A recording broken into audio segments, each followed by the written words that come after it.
Hello guys, स्वागत है आपका Dinesh sir live study YouTube channel पर। मैं हूं अमित सर और बोर्ड एग्जाम का टाइम टेबल आ चुका है। बोर्ड एग्जाम 11 फरवरी से स्टार्ट हो रहा है, सबको पता है। तो क्या बोर्ड एग्जाम का मार्क्स मैटर करता है? वो हमारे लाइफ में कितना इंपॉर्टेंट है, कहां कहां मैटर करता है, कहां कहां बोर्ड एग्जाम का मार्क्स बहुत ज्यादा हमें मैटर करेगा। और अगर हमारा ढंग से पढ़ के नहीं हुआ है या पढ़ के हुआ भी तो भी हम डरे हुए हैं, कंफ्यूज है या हम लोग थोड़े से नर्वस है, तो कितना स्कोर लाए जो कि थोड़ा सा एक सेफ होगा। ओके, थोड़ा सेफ जोन में हम रहेंगे, हम रिलैक्स हो सकते हैं। ओके, तो उसके लिए ये पर्टिकुलर वीडियो है। ओके, चलिए आगे बढ़ते हैं। तो सबसे पहली बात कि भाई बोर्ड एग्जाम का मार्क्स सबसे ज्यादा पहले तो मैटर करता है आपका नेक्स्ट स्टेप के लिए। आपने 10 दिया, आपने 12 दिया, 12 कहीं ना कहीं आपका सेकंड स्टेप है। ओके, तो उसके बाद आप किस फील्ड में जाना चाहते हैं वो डिसाइड करेगा आपका 12 का मार्क्स। तो यहां पर आप देख सकते हो कि मेडिकल फील्ड में सबको पता है, जो भी मेडिकल फील्ड में जाना चाहते हैं, नीट यूजी का एग्जाम देंगे। उसका एलिजिबिलिटी क्राइटेरिया क्या है? पीसीबी में 50% होना चाहिए। देखो, ये तो क्राइटेरियाज है ही, इसके साथ साथ ये भी है कि 12 के सारे सब्जेक्ट में पास होना चाहिए।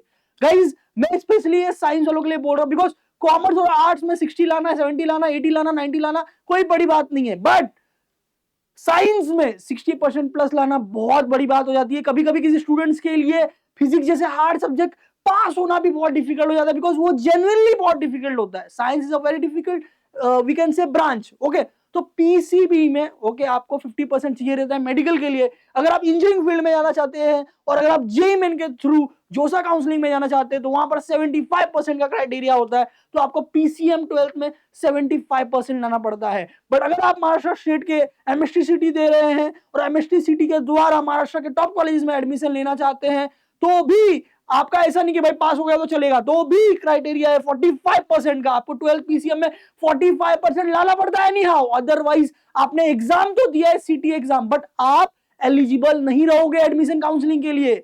मैंने again I repeat, admission counselling के लिए आप एलिजिबल नहीं रहोगे। आप एग्जाम्स तो दे सकते हो बट फिर एडमिशन के लिए एलिजिबल नहीं रहोगे, इसीलिए मैटर करता है। आप फार्मेसी फील्ड में जाना चाहते हैं तो भी पीसीएम या पीसीबी में 45% होना चाहिए अगर आप एमएसटी दे रहे हैं तो। इसके अलावा भी बहुत सारे फील्ड होते हैं गाइस।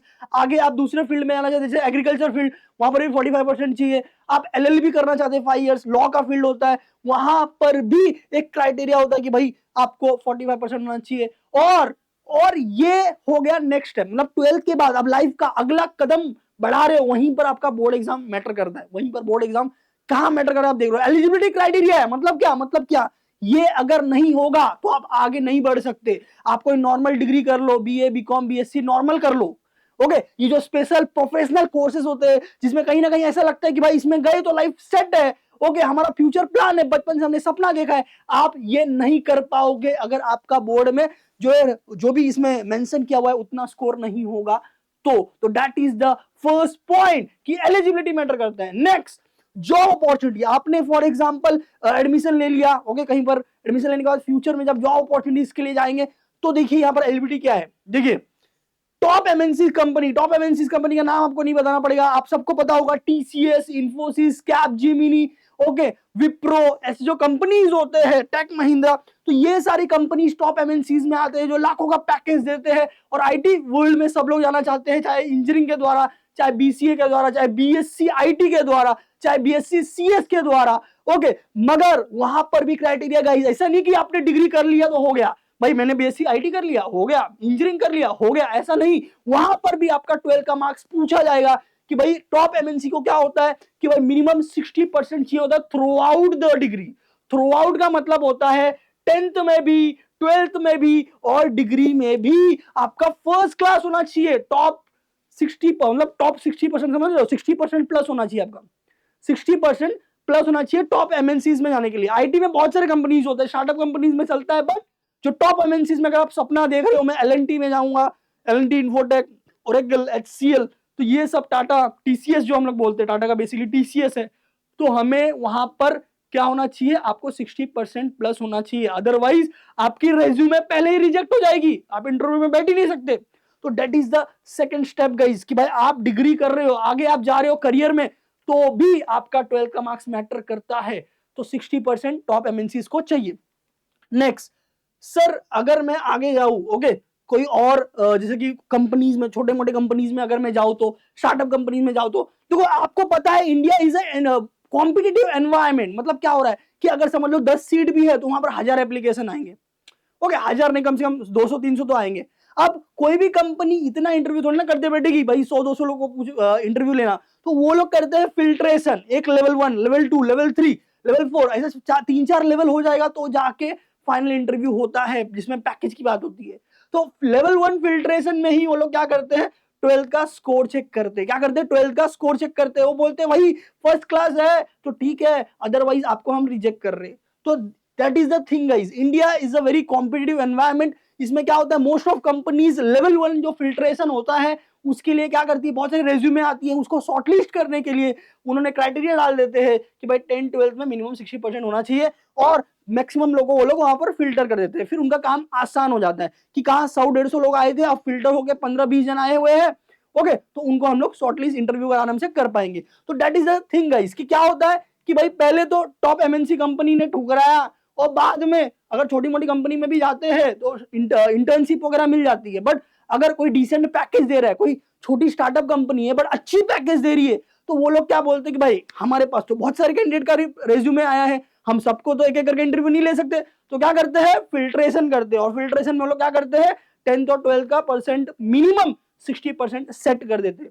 अब सर अगर मैं कोई गवर्नमेंट एग्जाम वगैरह की तैयारी करूंगा तो क्या, तो अगर आप गवर्नमेंट जॉब्स के लिए भी आप जाते हो, जैसे एसएससी सीएचएसएल हो गया, रेलवे आरआरबी हो गया, Indian army, Indian air force, Indian navy and अलग अलग जो गवर्नमेंट जॉब होते हैं जिसमें बहुत सारे स्टूडेंट प्रिपेयर करते हैं, वहां पर भी मोस्ट ऑफ एग्जाम में जो अच्छे लेवल के एग्जाम होते हैं, लेवल ए लेवल भी अच्छे लेवल के एग्जाम्स में वो लोग क्या करते हैं, 10th और 12th में फिल्ट्रेशन डाल देते हैं कि भाई मिनिमम 50% होना चाहिए। ज्यादा तो नहीं रखते बट मिनिमम 50% क्लास 12th में होना चाहिए, ऐसा वो लोग फिल्ट्रेशन डाल देते हैं वहां पर भी। ओके, क्योंकि वहां पर भी गवर्नमेंट जॉब से बहुत सारे जो है लोग अप्लाई करते हैं, करेक्ट। तो वो अलग अलग लेवल के फिल्टर्स के लिए ये यूज करते हैं। तो यहाँ पर भी सेम प्रॉब्लम, 50% में ऐसा कर दिया।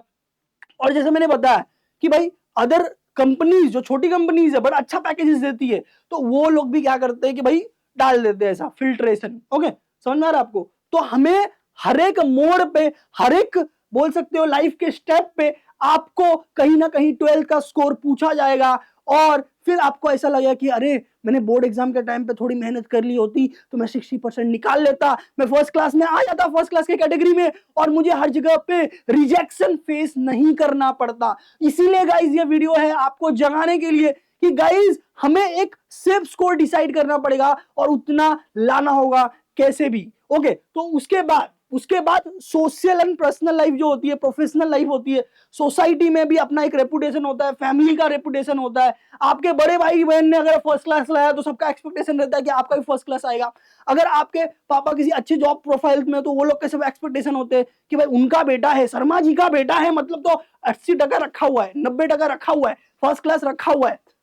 तो ये भी एक होता है कि आज के माहौल में सबके एक एक्सपेक्टेशन सेट हो जाते हैं, बराबर।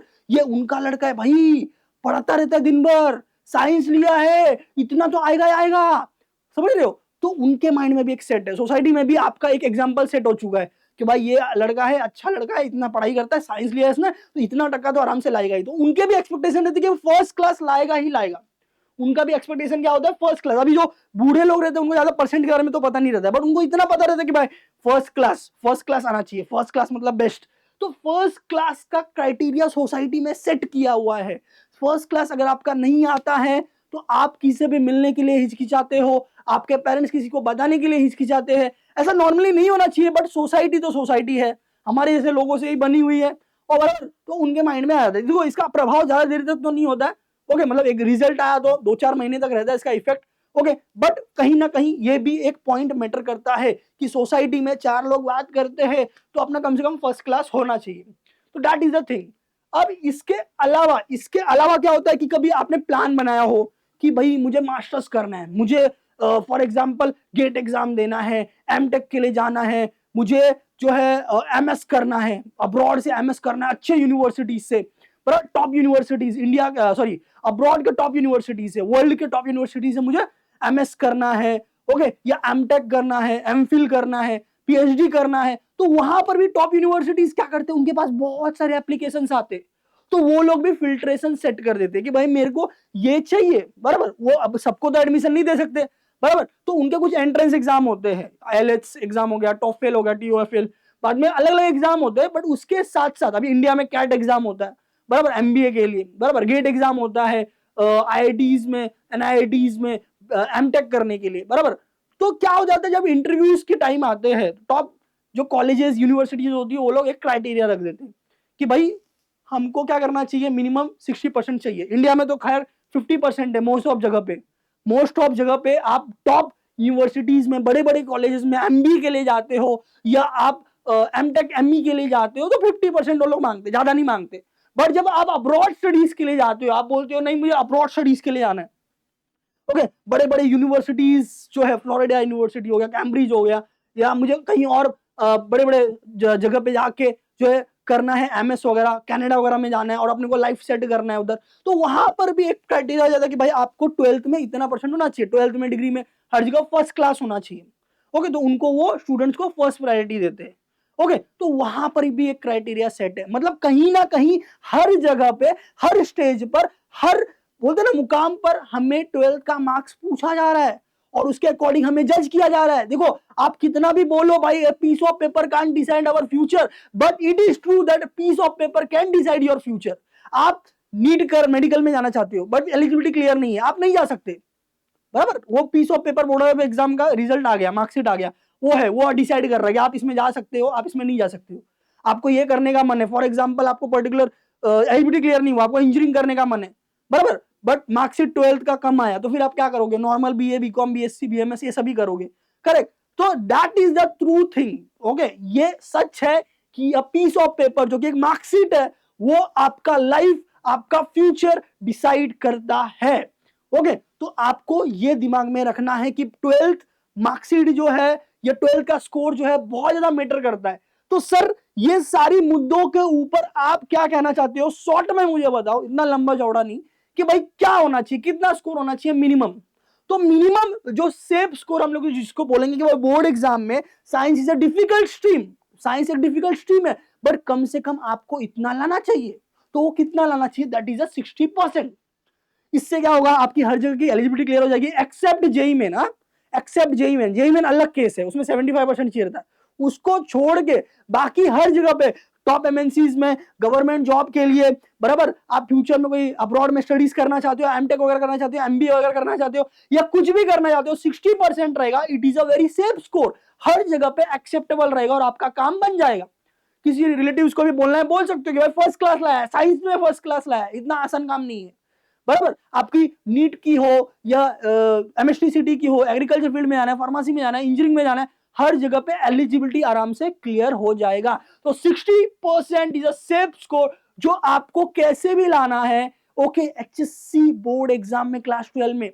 और क्या ये मुमकिन सर, मैंने अभी तक कुछ नहीं पढ़ा है तो क्या करें सर, बिल्कुल मुमकिन है। अगर आप अभी तक कुछ भी नहीं पढ़े हो, अभी से भी करते हो सीरियसली, डेली 8 घंटा देते हो, तो साइंस में आराम से आप 60+ ला सकते हो। अब ये जो सेफ स्कोर है सर 60% प्लस, ये कैसे आएगा, इसके लिए कोई स्ट्रेटेजी, कोई प्लानिंग है क्या, आप बताओ ना प्लीज, हमारी हेल्प करो, तो मैं डेफिनेटली आपकी हेल्प करूंगा। नेक्स्ट वीडियो इसी चीज के ऊपर आने वाला है कि भाई जो सेफ स्कोर 60% है, जो हमारे लाइफ में बहुत ज्यादा मैटर करता है, जैसे बोर्ड एग्जाम जो फर्क पड़ता है, बराबर, उसके मार्क्स से, तो वो कैसे लाया जाए, मेरा इतना पढ़ के हुआ है तो भी कैसे लाया जाए, नहीं पढ़ के हुआ है तो भी कैसे लाया जाए, safe score 60% plus, okay, next video में आने वाला है। ओके, तो नेक्स्ट वीडियो जरूर आप देखें, जैसे नेक्स्ट वीडियो रिलीज होगा इस वीडियो के डिस्क्रिप्शन में उसका लिंक ऐड कर दिया जाएगा, आपके फ्रेंड्स तक ही जल्दी से जल्दी आप ये वीडियोस पहुंचाओ। क्यों, क्योंकि उनको मालूम ही नहीं पड़ता है भाई 12th का मार्क्स आगे कहां का मैटर करता है, बराबर। और कैसे होता है, कोई किसी के बड़े भाई बहन होते हैं तो वो गाइड करते, बट किसी का बड़े भाई बहन वगैरह नहीं है, ओके, फर्स्ट टाइम वगैरह है, ओके, बड़ा बेटा वगैरह है, बड़ी बहन है, बराबर, घर के फर्स्ट सन, फर्स्ट डॉटर, तो उनको उतना आइडिया नहीं रहता कि फ्यूचर में हाँ इतना मैटर भी करता है क्या। कभी कभी ऐसा हो सकता है कि बहुत सारे लोग जेई का ही प्रिपेयर कर रहे हैं, जेई सिटी वही प्रिपेयर कर रहे हैं, बट बोर्ड पे फोकस नहीं कर रहे, बाद में मालूम पड़ रहा है बोर्ड में सिर्फ पासिंग मार्क आया, हाँ सिटी में 90% आया, 90% आया, बट उनका एलिजिबिलिटी क्लियर नहीं है तो एडमिशन नहीं हुआ, फिर ड्रॉप लेना पड़ा, 1 साल बर्बाद हो गया। बट अगर उनको ये चीज कोई बता दे कि भाई नहीं, एलिजिबिलिटी मैटर होता है, इतना मैटर होता है, सेफ स्कोर ये होता है, बोर्ड को भी टाइम देना चाहिए, तो वो भी वो चीज को सुधार लेंगे, उस चीज पे फोकस करेंगे। अभी भी टाइम है, दिसंबर, जनवरी, फरवरी में एग्जाम है, बराबर। और अभी 3 महीने में आराम से लाया, 3 महीना नहीं बोल सकते, 2 महीना, 2.5 मंथ या 2 मंथ, इसमें भी लाया जा सकता है। कुछ ट्रिक्स होती है, कुछ बातें होती है, ओके, कुछ इंपॉर्टेंट सीक्रेट्स होते हैं, ओके, तो वो सब हम जरूर बताएंगे और आपका फर्स्ट क्लास सबका आए, ऐसा हमारा पूरा इच्छा रहेगा और हमारा पूरा सपोर्ट भी रहेगा। चलो गाइस, मिलते हैं अगले वीडियो में। All the best.